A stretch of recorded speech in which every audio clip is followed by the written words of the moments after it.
বিসমিল্লাহির রহমানির রাহিম। আমাদের নোয়াখালী জেলা জাতীয় পার্টির যে অবস্থা দেখতেছি, আসলে আমরা অন্যান্য জায়গায় খোঁজখবর নিয়ে দেখলাম জাতীয় পার্টি অনেক শক্তিশালী। কারণ মাঠ কর্মীদের খোঁজ যদি জেলার নেতারা না নেয়, তাহলে কিন্তু জাতীয় পার্টি শক্তিশালী হবে না।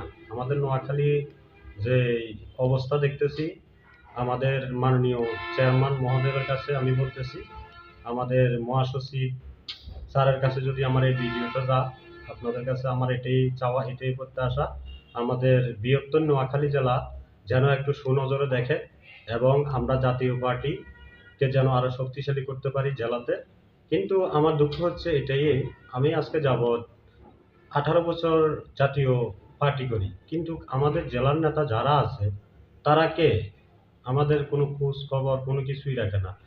আর আমি ইউনিয়নে যখন কাউন্সিল করি, আমি ইউনিয়নের সভাপতি হয়ে গেছি জাতীয় যুব সংহতির।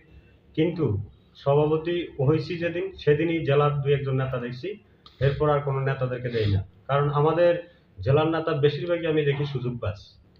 তো আসলে আমি বেশি কিছু বলতে চাই না আমাদের জেলার নেতাদেরকে নিয়ে। কারণ আমাদের জেলার ভিতরে একজন নেতা দেখছি, মহান ব্যক্তি দেখছি, সেটা হচ্ছে সিনচিন জাপান হাসপাতালের উনি একটা ভালো এমডি। উনি শরীফ স্যারে আমাদের জন্য বা আমার এলাকার জন্য কিছু প্রাণ বিতরণ করছিল। মনে হয় আজকে 5 বছর আমাকে সুনজরে দেখে আসতেছে। তো শরীফ ভাই যেভাবে জাতীয় পার্টির জন্য কাজ করে যাইতেছে, এইভাবে যদি আমাদের জেলার নেতারা কাজ করে যায়, ইনশাল্লাহ আমাদের জেলা অনেক শক্তিশালী হবে। আমাদের নোয়াখালী জেলা কিন্তু জাতীয় পার্টির অনেক ভালো ভালো ত্যাগী নেতারা আছে, কিন্তু ওদের কোনো মূল্য নাই। আমরা আজকে এত বছর রাজনীতি করি, আমাদেরই তো কোনো মূল্য নেই। তা আমরা হিসাব করি আমাদের সিনিয়র যারা আছে তাদের যদি কোনো মূল্যায়ন না হয়, আমাদের মূল্যায়ন কি কখনো হবে? আমরা স্যারের সাথে যে এক কপি ছবি উঠাই এবং বিভিন্ন দেশ থেকে নেতারা আসে, বিভিন্ন জেলা থেকে নেতারা আসে, সবাই আমাদেরকে চিনে। তাহলে আমাদের জেলাতে আমাদের নেতাদের কাছে আমাদের মূল্য নাই কেন? আমি শুধু এটুকু বলতে চাই, আমাদের জিএম কাদের স্যার মহোদয়ের কাছে আমাদের যেন নোয়াখালী জেলা জাতীয় পার্টি একটু সুনজরে দেখে। এটা আমি আহ, স্যারকেও সরাসরি বলেছি, স্যার আপনি যেভাবে হোক আমাদের নোয়াখালী জেলা একটু জাতীয় পার্টির খোঁজ খবর নেন এবং আমাদের নোয়াখালী জেলা জাতীয় পার্টি যেন আরেকটু শক্তিশালী হয়। আমাদের শরীফ ভাইয়ের মধ্যে যদি সবাই কাজ করে, প্রত্যেকটা ওয়ার্ড ইউনিয়ন, আহ, যদি উপজেলার নেতারা কাজ করে, আমি মনে করি আমাদের জাতীয় পার্টি পৌঁছাইতে বেশি দিন লাগবে না। কিন্তু এখানে যার যার কাজ তেত্তে করে, মানে কি বলবো, মানে বললে আমি সবার কাছে দোষী হয়ে যাবো। যাক, আমি কিছু বলতে চাই না, আমি শুধু এটুকু বলতে চাই আমাদের নোয়াখালী জেলা জাতীয় পার্টি যেন আরো শক্তিশালী হয়, আমাদের স্যার মহাদেবের যেন সুনজরে দেখে। আর সারা বাংলাদেশে 68,000 গ্রাম, 64টা জেলা উপজেলা ইউনিয়ন, আমি সবাইকে এটুকু বলতে চাই, আপনারা সবাই যার যার কাজে, কাজ তো সবারই থাকে, কিন্তু তার ফাঁকে ফাঁকে কিন্তু আপনারা মাঠে নেমে যান। ইনশাল্লাহ আমাদের শুরু সময় আসছে, আমাদের দুঃসময় নাই এখন। এখন আমাদের ঘরে বসে থাকার সময় না, এখন আমাদের কাজ করতে হবে মাঠে, এবং কে কোথায় আছে এগুলো খোঁজ খবর নিতে হবে। তো আসলে আমরা জাতীয় পার্টি যারা করি, তারা কিন্তু সবাই ত্যাগী নেতা, সবাই কিন্তু, আমি আজকে 18 বছর জাতীয় পার্টি করি, আমাকে কিন্তু অন্য অন্য দল বিদল কিন্তু আমাকে বিভিন্ন ধরনের ইয়ে দিছে, অফার দিছে, আমি কিন্তু ওই অফারগুলো অ্যাকসেপ্ট করি না। কারণ আমরা টাকার রাজনীতি করি না তো, আমরা মাঠে এমন একটা রাজনীতি করি, সেটা হচ্ছে আমরা পল্লী বন্ধু আলহাজ হোসেন মোহাম্মদ এরশাদের একজন সৈনিক, খাঁটি সৈনিক। আমরা ওনার প্রেম ভালোবাসা বুকে ধারণ করছি এবং জিএম কাদের স্যারের সৈনিক।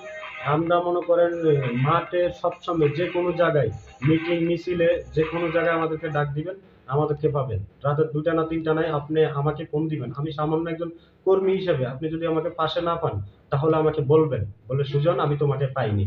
কিন্তু বড় দুঃখজনক বিষয় হচ্ছে এটা, আমাদের ইউনিয়নে বা জেলাতে যদি বা আমাদের উপজেলাতে যদি কোনো একটা নেতা কর্মী মৃত্যু বরণও করে, আমরা একটা জেলার নেতাকে বললে ওটা কোনো এলাও করে না। কয়দিন আগে আমার বন্ধু ত্যাগী নেতা জাতীয় পার্টির জন্য কি না করছে, সে পার্টির জন্য বিভিন্ন জায়গায়, এই যে মানুষের বন্যাতে ঘরটর ডুবে গেছে, সে সব জায়গায় মোটরসাইকেল দিয়ে ঘোরাঘুরি করে মনে হয় এই 4 তো 5 লক্ষ টাকা মানুষকে পান বিতরণ করছে। ওই ছেলের আছে কি? কিছুই নেই। কিন্তু 4 তো 5 লাখ টাকা বিতরণ করছে, আমি সহ যাইয়া কে কোথায় কোন অবস্থানে আছে কিভাবে আছে কি বলবো, মানে বলার মতো কোনো ভাষাই পাচ্ছি না। ইসমাইল মারা গেছে চৌরিতে, আমি জেলার নেতা দুই একজনকে বলছি, শুধু শরীফ ভাই একমাত্র অ্যালাউ করছে। শরীফ ভাই বলছে ঠিক আছে, জানাজা কবে হবে আমি যাব। উনি যাওয়ার জন্য বলছে, উনি এবং ইসমাইলের মৃত্যু দেহ দাফন করার জন্য উনি খরচ পর্যন্ত পাঠাইছে।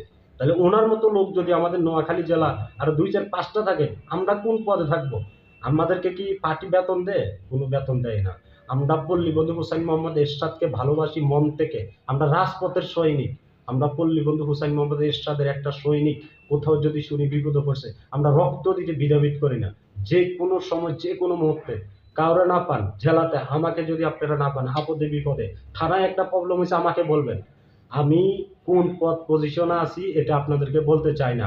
আর জেলা আমাদের উপজেলাতে, তারপরে আমাদের ইউনিয়নে যেসব নেতারা আছে, তারা আমাদেরকে ঘিন্ন, মানে আমাদেরকে এত নগণ্যভাবে দেখে। তারপর আমরা কিন্তু পল্লী বন্ধু হুসাইন মোহাম্মদ এরশাদকে ভালোবাসি। আমরা এই দলটা আজও ধরে রাখছি। ইনশাল্লাহ যতদিন বেঁচে থাকবো ততদিন আমরা পল্লী বন্ধু হুসাইন মোহাম্মদ এরশাদের স্লোগান দিয়ে যাব, আছি, থাকবো ইনশাল্লাহ। পল্লী বন্ধু হুসাইন মোহাম্মদ এরশাদ স্যার অমর হোক। জিএম কাদের স্যার জিন্দাবাদ। ৬৮,০০০ গ্রাম, ৬৭টা জেলা উপজেলা, যত নেতা কর্মী আছে সবার কাছে আমার আসসালামু আলাইকুম। সবাই ভালো থাকবেন, সুস্থ থাকবেন। আমার যদি কোথাও ভুল ত্রুটি হয়ে থাকে, ছোট ভাই হিসেবে বা ছেলে হিসেবে বা আমাকে যে যেটা ভাবেন ওটা হিসেবে আমাকে ক্ষমা করবেন। আসসালামু আলাইকুম। আমার বক্তব্য এখানে শেষ।